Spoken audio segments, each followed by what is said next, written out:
Bem-vindos todos, esse é o podcast Danilo Palma e surpresa, não sou o Danilo Palma, vocês devem estar percebendo que tem alguma coisa diferente aqui hoje.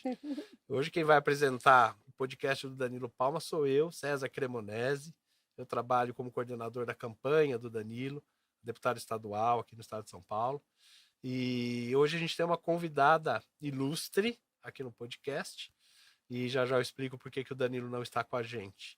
Esse podcast está sendo gravado no dia 17 de setembro. Estamos com a deputada estadual e candidata ao Senado, Janaína Pascoal. Queria dar um bem-vindo para a Janaína. Muito obrigada por nos prestigiar. Obrigada pela honra do convite, não só de participar desse podcast, mas de caminhar por Campinas, contando para a população que eu sou candidata ao Senado, ao lado da equipe de vocês. Então, é uma alegria muito grande. Eu agradeço essa honra. Eu estou sem um segundo de TV, então essa parceria, esse apoio é fundamental. Fundamental mesmo, eu agradeço de coração. A gente que te agradece por ter nos prestigiado aqui. O Danilo não está presente nessa gravação hoje, porque 2 dias atrás teve 2 filhos, o Lucas e a Isa, o Lucas de 4 anos e a Isa de 2, internados com um quadro respiratório, gripal, possivelmente uma pneumonia. E de ontem para hoje esse quadro se agravou. A Isa acabou tendo que passar por um tratamento intensivo, né? Foi para UTI. Então o Danilo e a Sheila, a esposa, tem que ficar o tempo todo lá nos cuidados com eles. Então esse é o motivo de hoje a apresentação está sendo feita por mim, muito embora o deputado esteja aqui com a gente direto aqui. Põe a imagem que o Danilo passou pra gente aí, Lua. Que é a imagem que ele tá com a filhinha aí. Ai, meu Deus do céu. Que ele me mandou hoje de manhã. Então, pedimos todos em oração para as crianças se recuperarem. Né? A gente segue com a campanha do Danilo, né, que está lá cuidando dos seus filhos. As crianças são sempre prioridade. Então, a gente faz uma corrente do bem aí para que as crianças se recuperem logo. Então, tá bom. Janaína, estivemos com você na 13 de maio hoje. Gostou do passeio em Campinas? Foi bem recebida? Muito bem recebida. O povo de Campinas sempre me recebeu bem. Eu estou deputada, né, candidata ao Senado, mas eu sou advogada e mais de 20 anos de advocacia, então fiz muita audiência aqui no Fórum de Campinas. Houve anos aí que eu vim semanalmente para Campinas, então é uma cidade que eu conheço muito, tenho muitos amigos e agradeço muito esse carinho e essa acolhida. Eu testemunhei em 2016 seus embates, eu tive a oportunidade de assistir uma boa parte, eu não me lembro se foi todo o processo do impeachment da então presidente Dilma. Uhum. Foram embates que eu julgo colossais. O advogado dela era o José Eduardo Cardoso? Cardoso, isso. Um cara que dá para saber que é preparadíssimo para o que ele tinha para a missão dele. E às vezes quando ele falava, dava a sensação de que ele ganhou. Aí a senhora entrava lá e pum, derrubava tudo que ele falava. Então, minha admiração pela senhora vem daí. Muito né? Obrigada. Porque a gente viu uma batalha. Obviamente, acho que havia um ambiente político propício, mas eu acho que o rito jurídico ali tinha que ser seguido de uma forma ou de outra. Eu não lembro quantas sessões foram. Não sei se a senhora foram lembra. Inúmeras sessões. Na verdade, de várias horas. Foi um ano exato de processo. Né? Eu pedi o impeachment no dia 1º de setembro de 2015 e a decisão saiu dia 31 de agosto de 2016. E a verdade é que o clima não era tão propício assim como as pessoas pensam, porque eu sofri muita pressão para retirar o pedido. Pressão de partidos que, às vezes, para fora diziam que apoiavam, porque tinha uma manifestação popular, mas para dentro, né, faziam uma pressão muito grande para que eu desistisse e, de certa maneira, vamos dizer assim, assumisse a culpa, né, do processo não ter ido para adiante. Por isso é que eu ficava ali naquele plenário do Senado, horas a fio, não saía nem para comer, literalmente. Tem até uma cena que virou documentário aí, eu tomando um todinho, que tinha uma máquina de todinho lá no Senado, E eu não saía para comer, porque eu tinha medo que alguém fizesse alguma coisa contra o processo, entendeu? E eu acredito que foi a mão de Deus ali, porque era muita pressão para eu desistir, era muita gente fingindo que estava de acordo, mas estava contra. E muitas vezes eu fraquejei ali no meio do caminho, mas eu orava antes de dormir à noite e no dia seguinte eu acordava com as forças renovadas, né? Então eu acredito que foi a mão de Deus ajudando o Brasil, sabe? Ajudando o Brasil, porque o caminho que a gente vinha trilhando era muito ruim, né? Então, às vezes as pessoas perguntam assim: "Nossa, você não se arrepende?" Eu falei: "Não só não me arrependo, como faria tudo de novo pelo meu país", né? Eh, eu agradeço antes de tudo a Deus, porque sem ele eu não teria conseguido. Então, 2 anos depois, 2018, a senhora é eleita a deputada com o Estadual. maior número de Sim, votos no comparando com Brasil, todos, estaduais e federais. deputada estadual por São Paulo. Aham. E agora passamos 4 anos depois. Conta um pouquinho da experiência. É o que eu comentei com o Danilo. Nós vamos conversar com a pessoa que está 4 anos na nossa frente. Sim, Nós queremos colocar o Danilo lá como tomara que deputado consiga, estou e na queremos saber torcida. o que nós vamos encontrar. Então, eu até tenho um plano de recepcionar os eleitos, né, a gente vai ter esse resultado no dia 2. Então eu pretendo entrar em contato com todos os eleitos, aqueles que não sejam deputados, né, porque muitos colegas com certeza serão reeleitos, mas os novos. E me colocar à disposição, né, seja para falar com eles coletivamente, seja para receber um a um no meu gabinete, porque eu, além de advogada, eu sou professora. E eu acredito firmemente que a gente tem que dividir com as pessoas o conhecimento, né? Exatamente. Não é fácil chegar ali cru, não é fácil, por mais que a pessoa tenha sua vida profissional, tenha suas experiências, existe todo um trâmite ali, todo um costume na casa, né? Existe o regimento escrito, mas o regimento prático. E é importante que alguém explique um pouquinho disso, né? Legal. Como é que funciona o colégio de líderes, como é que funcionam as sessões, como funcionam as comissões. Então eu quero fazer esse papel, óbvio, me voluntariar, né, independentemente de partido. E aí cabe a cada qual, né. E é importante, por exemplo, que o deputado que chegue, que compreenda que existem as divergências ideológicas, partidárias, eh, e eu, por exemplo, sou uma pessoa com muitas convicções, eu não abro mão das minhas convicções, mas existe na casa não é um acordo, uma tradição, né, da gente não desrespeitar colega.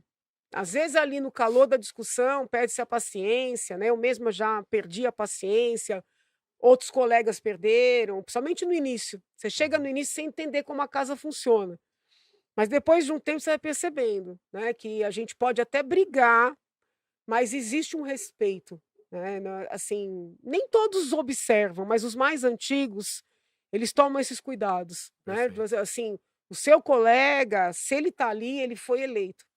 Ele representa um grupo da sociedade. Se você desrespeita esse colega, você está desrespeitando o eleitor. E o eleitor, o cidadão, merece todo o nosso respeito, sabe? Eu lembro uma vez que eu cheguei no meu gabinete e uma assessora estava atendendo o telefone falando mal de um deputado. Por esse deputado ter me perseguido um pouco no início, sabe? Quando ela desligou, eu chamei, eu falei: "Olha, é uma regra aqui. Não existe isso. Eu nunca mais, por pior que esse colega tenha me tratado, por pior que ele tenha feito, eu não admito que um deputado aqui, seja mal falado, que alguém do público ouça uma frase aqui dentro contra um colega. Mas ele fez não sei o que com a senhora, não importa, né, aqui nós somos servidores públicos, todo mundo tem que ser bem atendido, os colegas têm que ser respeitados, então isso é uma coisa que eu acho importante, quem chega a compreender, sabe. Outra coisa, tem que tomar muito cuidado que hoje as pessoas confundem a política com rede social. As redes sociais são importantíssimas para as pessoas conhecerem o pensamento da gente que tá né, quem está tentando entrar, e depois que a pessoa entra, conhecerem não só as ideias, mas acompanharem o trabalho. Então as redes sociais são preciosas, mas tem muito político que confunde a rede social como o trabalho parlamentar. O trabalho parlamentar tem que ser feito na realidade, Sim. identificando as demandas, transformando a expectativa da população em projetos, a depender da sua pauta, obstruindo projetos ruins, né? Por exemplo, eu sei que o Danilo tem uma pauta assim que se identifica com a minha, que é a pauta Provida, não é isso? Exatamente. Eu fico ali, né? Eu observo os projetos que entram com lupa, porque quando eu identifico algum caminho para facilitar aborto ou para Exatamente. facilitar acesso à droga, mesmo álcool, tá? Eu tenho uma preocupação muito grande com a banalização do álcool entre crianças, adolescentes, estudantes. Eu tenho um projeto importantíssimo lá, que é para vedar álcool dentro de instituições educacionais. Então eu fico com lupa ali e eu uso o regimento para barrar isso aí, Entendi, entendeu? entendi. Então, assim, a gente tem que ser firme. Então, mas essa é uma prática e a gente está na campanha. Eu me animei, você perguntou e eu vou ficar aqui Não, horas falando. pode falar. A gente tem um desafio, e que virou uma prática na campanha, que é mostrar para as pessoas a importância que existe no deputado estadual. É muito importante. Eu costumo dizer que o deputado estadual é aquele que a gente acorda no dia da eleição, pergunta para a mãe, para o pai. Quem que é o Não, às vezes deputado? pega o papel do chão. Pega um papel do chão. Eu vi Não gente já façam falando isso, não É. pegue o papel do chão. E na democracia, o que a gente tem é justamente os deputados no estado, os vereadores nas cidades, os deputados federais em Brasília, cada um na sua esfera, eles são os representantes do povo. Uhum. Né? Então você espera que as leis sejam feitas por essas pessoas que eleitas vão representar ali o desejo da sociedade. Uhum. Né? E o executivo executa. Mas no Brasil existe a torcida de futebol pro executivo, né? Então eu sou Lula, sou Bolsonaro, sou Rodrigo Garcia, sou isso. E a hora de votar em quem vai realmente pegar uma pauta de família, de ideologia de gênero, de aborto, ninguém está prestando atenção. E a gente acaba ou reelegendo os mesmos que estão aí, ou elegendo pessoas que não estão tão comprometidas. Então explica um pouquinho, se a senhora puder, já que é professora, Tá. o que o deputado pode fazer? Ou, por exemplo, na pandemia, todo mundo fala que o Dória foi um ditador, mas a maioria, eu acho que a totalidade das coisas que ele fez foi com a anuência justamente dos deputados, né? Com a aprovação dos deputados Em de parte. forma geral. Em parte. Então vamos como lá. que é essa relação? E isso, o que o deputado faz que muda a vida das pessoas, para todo mundo entender? Então vamos lá. E dê exemplos das tuas PRs. Então, por exemplo, eu vou falar de 3 atuações que eu tive na Assembleia que não tem a ver com projetos apresentados, mas que foram significativas. Primeiro, quando a gente foi eleito, antes da pandemia, eu não sei por qual razão, o Dória decidiu suspender todos os contratos referentes ao projeto Guri. Né? Para quem não conhece, o projeto Guri é um projeto importantíssimo, onde crianças e adolescentes, sobretudo em vulnerabilidade econômica, aprendem música clássica, tocar instrumentos, aprendem canto no contraturno. Né? Se estuda de manhã, aprende à tarde. E muitas crianças acabaram se profissionalizando na música clássica. É um projeto muito, muito pulverizado, né? Tem núcleos no estado inteiro. Eu tive a alegria, antes de ontem, de ir para Itapetininga, a princípio para fazer uma reunião com descendentes de italianos num centro cultural. Quando eu cheguei lá, o projeto Guri funcionava lá dentro. Eu fiquei até emocionada, porque foi a primeira briga que eu comprei com o Dória, né? Defender o projeto Guri. Não foi por meio de projeto de lei, foi subindo na tribuna e defendendo a importância desse projeto, foi falando nas redes sociais, falando com a imprensa. E foi muito intrigante, que deu um nó na cabeça das pessoas. Por quê? Isso é importante de explicar. Todo mundo acha que quem defende projeto social, né, educacional, cultural, com o objetivo de atender a população mais carente, é esquerdista. Aí a pessoa falou, pô, mas essa mulher é de direita e está na tribuna brigando pelo projeto Guri?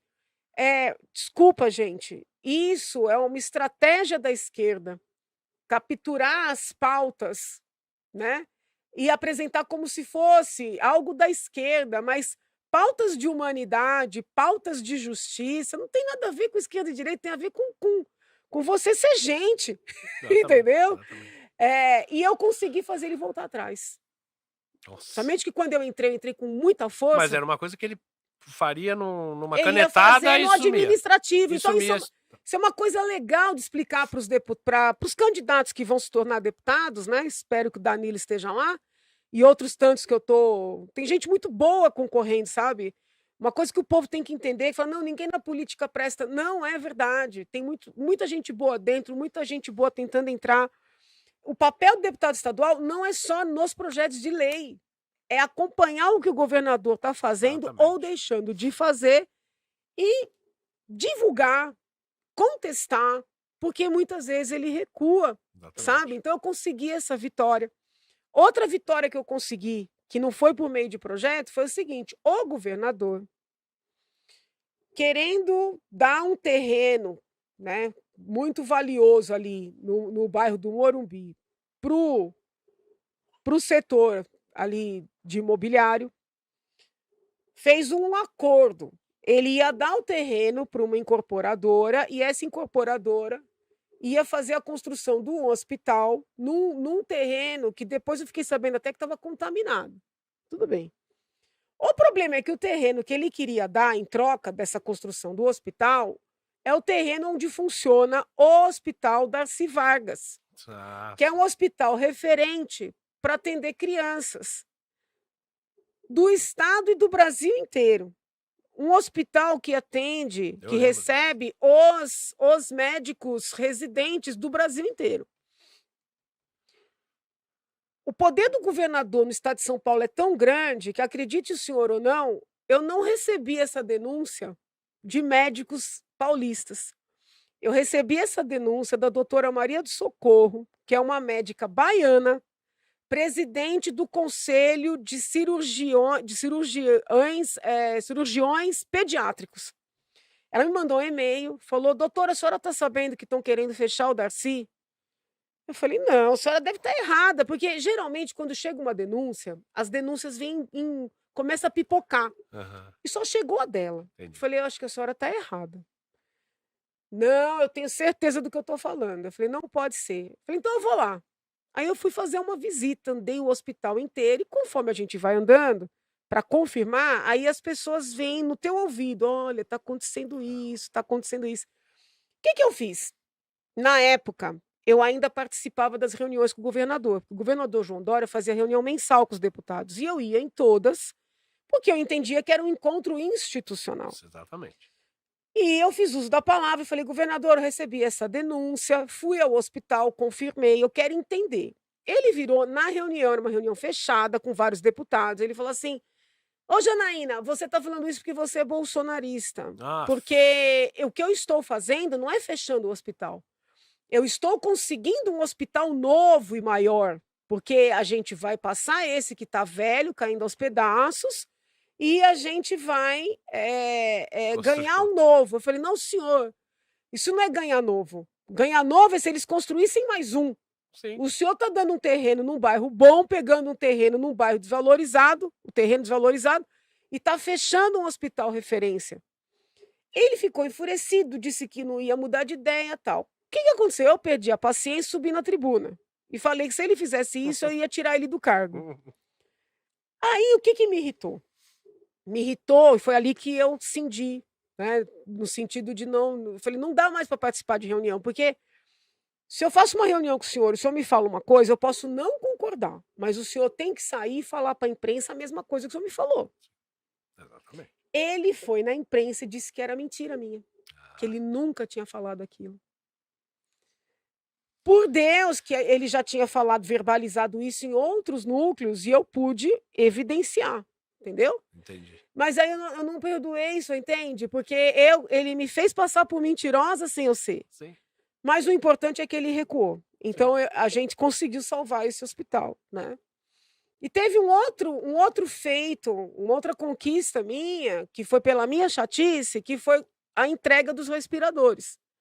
Eles compraram os respiradores a preço de ouro, pagaram antecipadamente, e os respiradores não chegavam. Isso foi resolvido? Então, eu estava na CPI das organizações sociais da saúde e eu fiz um requerimento para ouvir todo mundo envolvido nas compras dos respiradores. O pessoal do governo não queria que o meu requerimento andasse. Não tem nada a ver.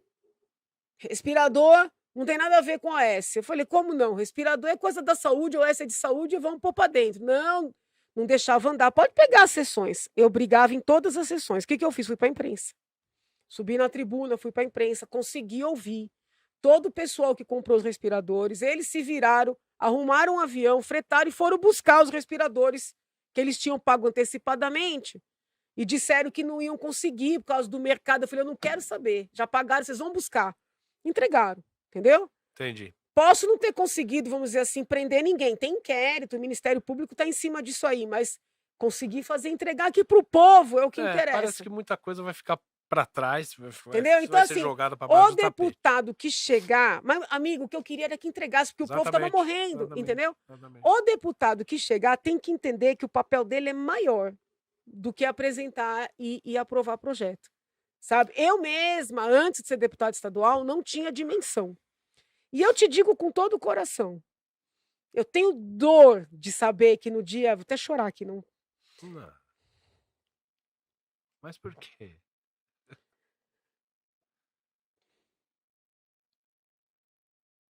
Fique tranquilo. Que no dia 15 de março vai ser meu último dia como deputado estadual.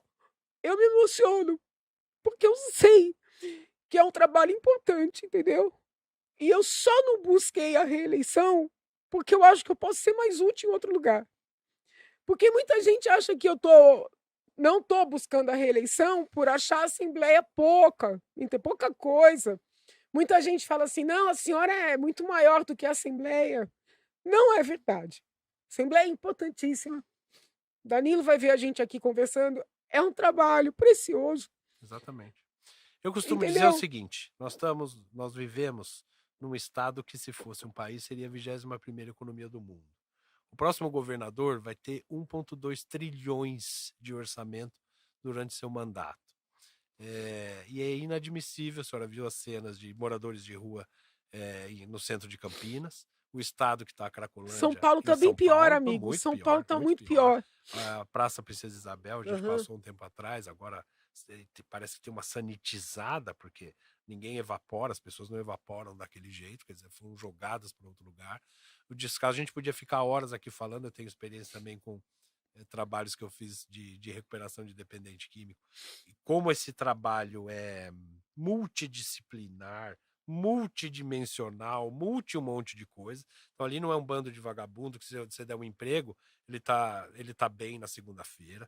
Ninguém é diretor de uma multinacional na sexta e vira usuário de crack por opção na segunda. Você vai buscar, tem origens ali de violência infantil, família desagregada. O negócio eu sei que é tem abusadores conhecidos ali de crianças. Eles pegam os documentos das crianças e as crianças ficam reféns. Eu fui no Ministério Público, até o nome a gente tem. Tem inquérito. Não prendem. Pois é. Por que não prendem? Porque, na verdade... Isso eu tô falando que nós estamos num estado rico, dinheiro tem. Nós estamos sabe, 1 trilhão de reais em 4 anos. Parece que a gente não vê esse dinheiro, né? E parece que o estado de São Paulo anda apesar da política e não por causa, ou com a ajuda da política. Então a gente tem o agro, a gente tem a indústria, a gente tem a vantagem do próprio... Com pena eu digo isso, porque meu pai mora no Rio de Janeiro. O Rio de Janeiro se esfacelando, as indústrias vindo até para a região de Campinas. Campinas teve um crescimento nos últimos 20 anos brutal, industrial, gigantesco, de empresas que precisavam de um aeroporto gigante e um porto por perto. Olharam para o Rio de Janeiro e falaram que não dá para ficar. Então vieram para Campinas, tem Viracopos, e 200 quilômetros você tem o Porto de Santos, fora um monte de rodovia que vai para o Brasil inteiro. E aí a gente vive uma realidade dessa, olhando para a gente morando na rua, desalentado, fora o desemprego e tudo mais. Então, a ideia de trabalhar essa candidatura com o Danilo é uma ideia não só... E é por isso que eu estou junto. A gente não está fazendo um trabalho de eleição de Danilo Palma. Nós estamos fazendo um trabalho de construção política local. Então, embaixo desse trabalho, já tem uma dezena de candidatos a vereador em 24, Uhum. que já estão com a gente, passando por um processo de aprendizado, porque Uhum. são pessoas novas na política. Então, tudo que a gente está passando, nós estamos desbravando, fala para ele que ele é um desbravador, porque tudo que a gente está passando, aprendendo, eu estou olhando para lá porque tem mais pessoal da nossa campanha ali, que sabe o perrengue que a gente está passando. Essas pessoas estão passando juntos. Em 24, elas estão mais fortes. Uhum. Né? Dentro do próprio partido, tem pessoas que têm um projeto de 24. Vão fazer uma campanha ali na cidade, no bairro, vão ter os seus 500, 800 ou 1.200 votos, mas serão seus vereadores de suas cidades ali em 24. Não, e as câmaras são muito importantes. Exatamente. Porque o que acontece? Às vezes essas mentalidades, né, do mal, elas aproveitam as câmaras para passar normas que às vezes são mais aplicadas do que a própria lei federal, entendeu? Uhum. Às vezes, quando a lei é boa, declara inconstitucionalidade. Exatamente. Quando a lei é ruim, ninguém argumenta, ninguém reconhece. Vou dar um exemplo. Eu estou com um trabalho forte ali de visita aos vários secretários, visita às entidades, para a gente evitar que crianças morem sozinhas nas ruas. Porque, assim, pior do que as famílias inteiras, por questões econômicas nas ruas, são crianças que às vezes sofreram um abuso dentro de casa, fugiram, e elas estão morando sozinhas nas ruas. Aí eu comecei a visitar secretário de todas as pastas para entender. Eu falei, como é que isso aí? Não tem uma equipe multidisciplinar para achar essas famílias, colocar essas crianças em serviços de acolhimento? Aí eu comecei a entender que tem uma mentalidade imperando de que as crianças têm liberdade Meu Deus do céu. de ficar na rua. E aí eu fui para as casas de acolhimento e me surpreendi com a mentalidade de que a criança que está acolhida também pode sair a hora que quiser, sem nenhum monitoramento.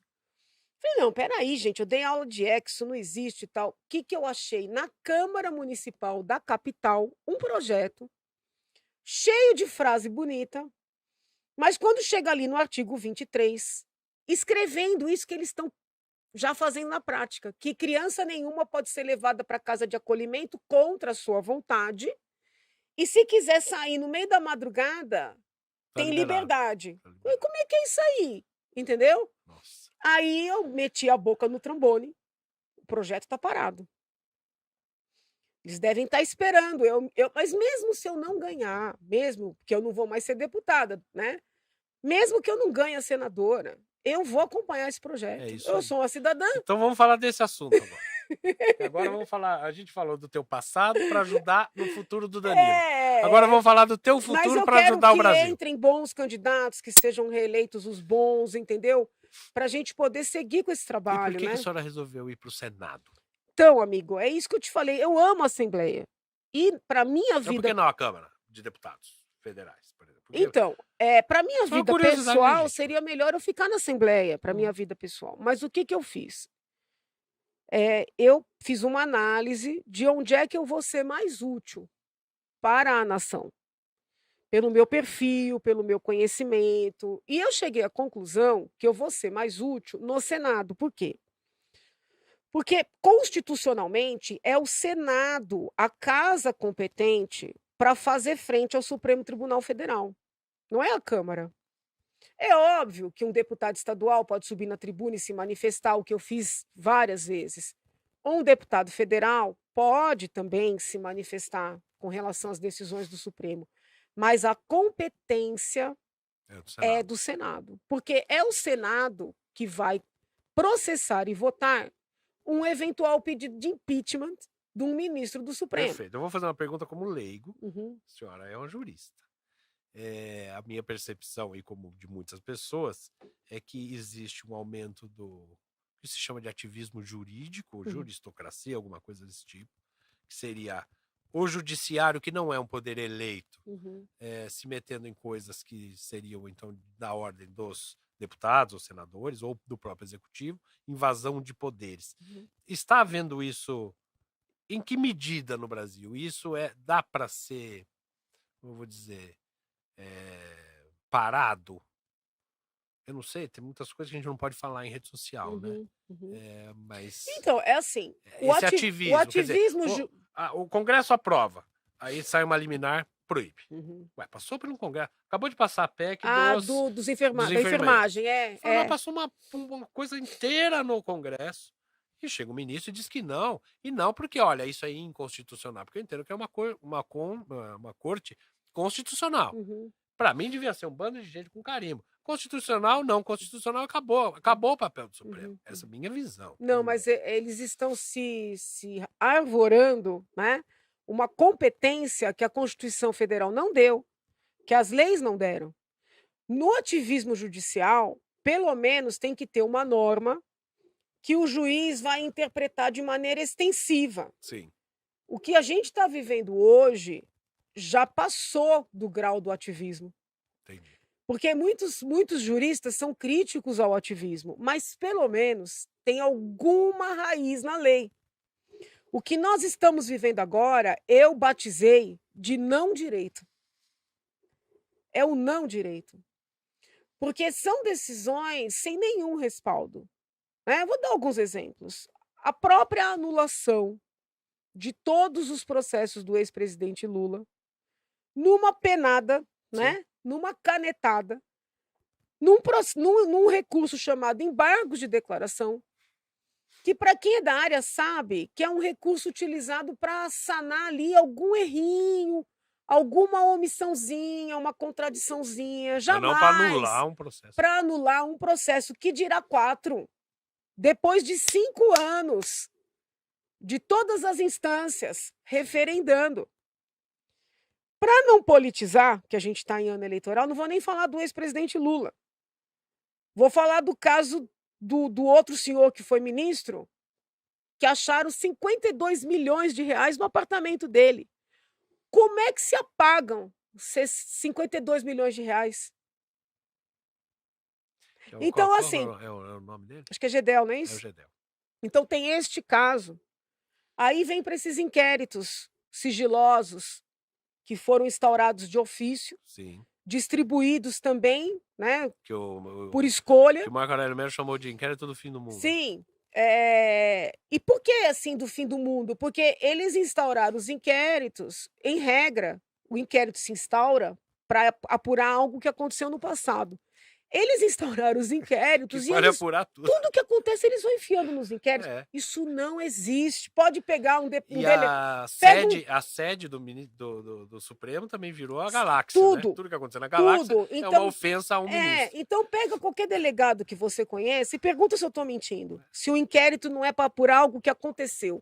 Não existe isso. Então teve um assalto. Vamos apurar se esse cara que foi pego assaltou ou não. É um fato do passado. Mas se ele está devendo para alguém, não tem nada a ver com Não, porque o que acontece? Deixa aberto para todo mundo ter medo. Isso. Medo de falar, medo de ir numa manifestação com uma placa, entendeu? Porque isso é uma coisa que é especificamente de combate ao presidente Bolsonaro, porque parece ter crescido, né? Ou é uma coisa que tem a tendência de crescer, independente se o Lula ganhar, o Bolsonaro ganhar, assim, eu acho que uma tendência irreversível até em outros lugares do mundo. Eu entendo que isso nasceu como uma forma de oposição ou enfraquecimento do presidente. Eu vejo essa origem. Porém, iludem-se aqueles que acham que isso parará, né, com uma eventual derrota do presidente, ou se ele ganhar quando terminar o mandato dele. Porque esses movimentos, eles quando começam, eles não param. Exatamente. Então, quem está rindo agora vai ser alcançado. Vai ser preso. Então, a gente precisa barrar antes, né? Então, foi vendo esse cenário que eu pensei assim, onde é que eu vou ser mais útil? É lá. Porque os parlamentares da Câmara que tentaram enfrentar o Supremo, eu acho que enfrentaram da maneira errada. Com xingamentos, com vídeos. E o Supremo também teve uma reação absurda, né? No caso do Daniel Silveira, ele errou, gente. Aquilo não é correto.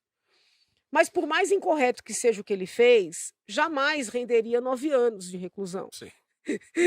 Então a gente está vivendo... Pouca coisa rende 9 anos de reclusão nós estamos vivendo assim, uma desproporcionalidade. E os senadores, que seriam os competentes para se manifestar, estão calados. Então você tem uma relação no Senado e para as pessoas que estão vendo aqui, interessante, você tem um foro privilegiado, então, os senadores que tiverem algum processo de corrupção só podem ser julgados pelo Supremo. Então, muitos devem estar nessa situação, estão com processos parados no Supremo. Então, esses senadores nunca vão pôr um processo de impeachment de um ministro do Supremo, porque eles estão com o rabo preso lá. Isso é um problema. E o STF também não vai se meter com isso e aquilo, porque senão pode pedir o impeachment Existe deles. ali um acordo de cavalheiros, vamos dizer mas assim. a quebra... Tem que entrar uma dama para quebrar. A quebra do foro privilegiado é um caminho para liberar os senadores para agir, não só derrubar ministro, não estamos falando de derrubar ministro, fechar esse STF. Porque aí, veja bem, mas aí tem uma eles teriam atuação a primeira isenta. instância, a segunda instância, a terceira instância, aí não precisariam ficar tão temerosos. Até uma ideia boa que você dá. Porque muita gente fala, não, vamos acabar com o foro privilegiado para que as pessoas não sejam beneficiadas, né? Mas a ideia do foro privilegiado não era de beneficiar, era de você ser julgado pela autoridade máxima e não ter para quem recorrer. Era até uma coisa de maior peso, entendeu? Sim. Mas na medida que isso aí acaba gerando um acordo de cavalheiros, de repente você coloca na primeira instância e a pessoa vai, pelo menos, ter a chance, né, de poder fazer alguma coisa, vamos dizer assim, impor um limite ao Supremo, sem ficar com medo de ser preso imediatamente, ter um processo admitido. É um caminho.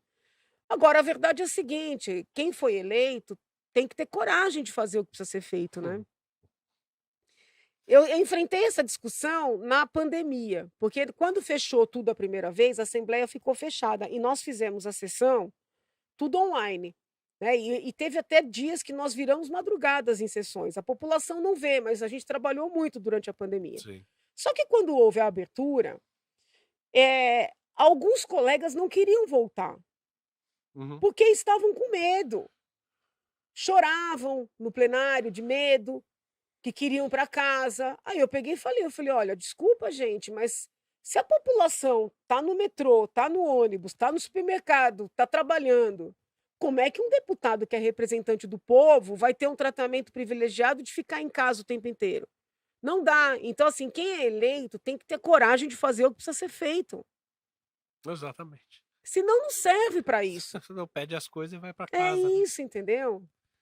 Janaína, o nosso apoio aqui é total. Obrigada. Eu sei que esse caminho é muito difícil. A quantidade de votos que você precisa é grande. Hoje nós estamos aqui com você porque nós te apoiamos. Nós poderíamos também ter trazido outros candidatos do Senado aqui, nós não trouxemos e não vamos trazer. Muito obrigada. O seu material, o seu número está no nosso material sem você saber. Você nem sabia que estava. Não, é assim, isso tá. Eu vou te dizer uma coisa, tá levantando uma corrente do bem. Sim. Que está a palavra assustando, mas está me surpreendendo, entendeu? É um negócio assim, toda hora alguém me manda uma mensagem de algum canto do estado e diz, doutora, o meu partido está com fulano ou beltrano, mas nós estamos com a senhora. Eu falei, mas você vai ter um problema partidário, não importa. Nós estamos isso está acontecendo, entendeu? Então eu quero agradecer porque você entrou em contato comigo, nós não nos conhecíamos. Exatamente. E disse, olha, você me mandou a foto da colinha. Então eu falei, meu Deus, isso está acontecendo, né? Eu quero agradecer, né? Você, o Danilo, o Osmar que está com a gente também, andou o centro todo de Campinas comigo.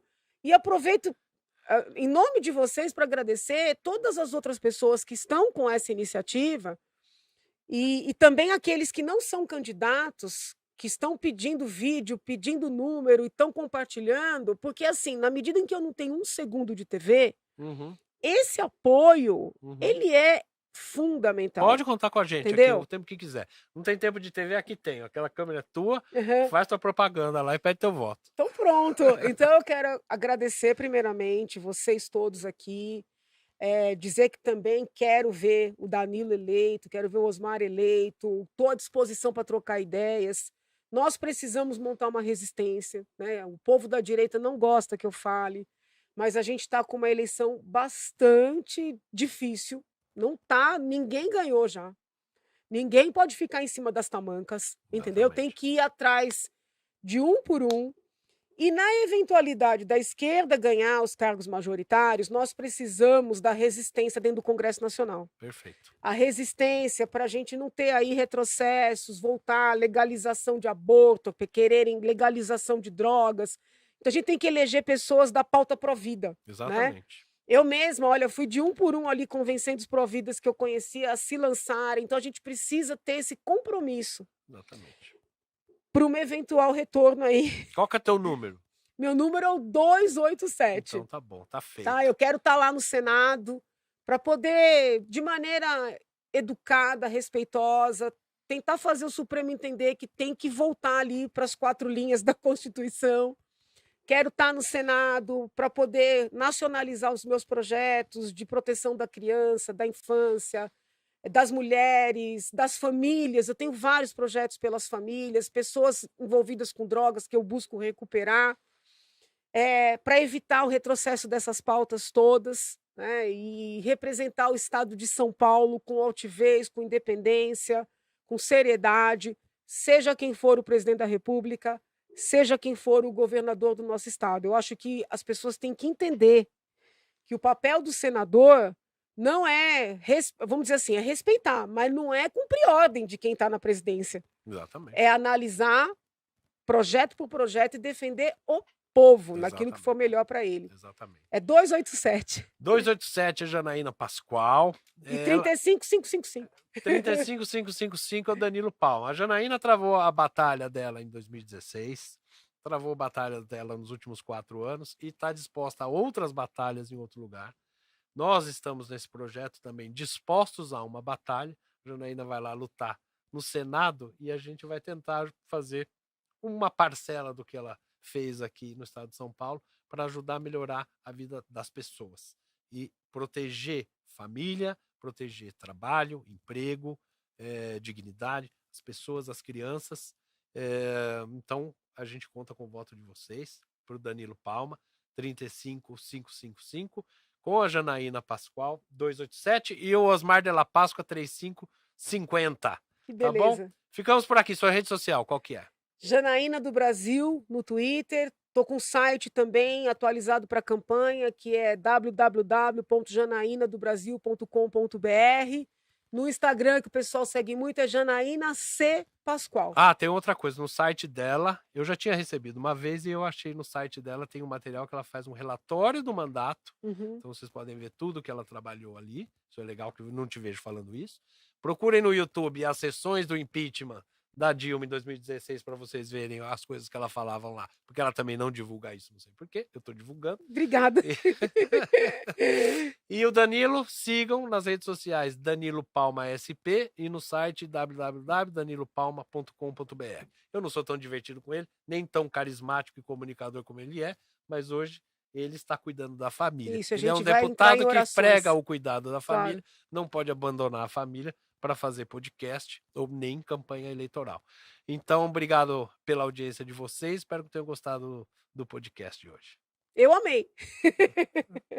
Obrigada.